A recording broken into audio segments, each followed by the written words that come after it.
கந்தர் அனுபூதி பாடல் 11.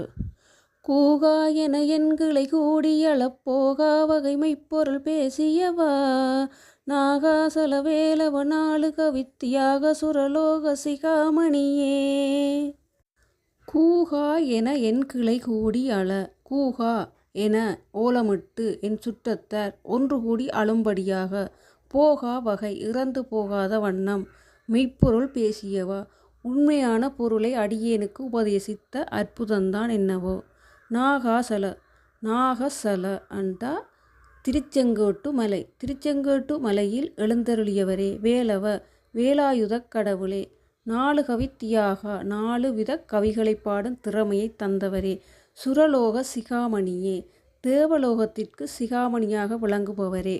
அதாவது செங்கோட்டு வேலவனே, கவி பாடும் திறமையை எனக்கு அளித்தவனே, தேவலோகத்தின் சிகாமணியே. நான் இந்த உடலை விடும்படி, அதாவது மானுட உடம்பை விட்டு கிளிரூபம் எடுத்த போது என் சுற்றத்தார்கள் அனைவரும் கூடி நான் மரண யாத்திரைக்கு போகும் இந்த அவல நிலை மாறும்படி எனக்கு உண்மை பொருளை உபதேசித்து எனக்கு அருளியது என்ன அதிசயமோ.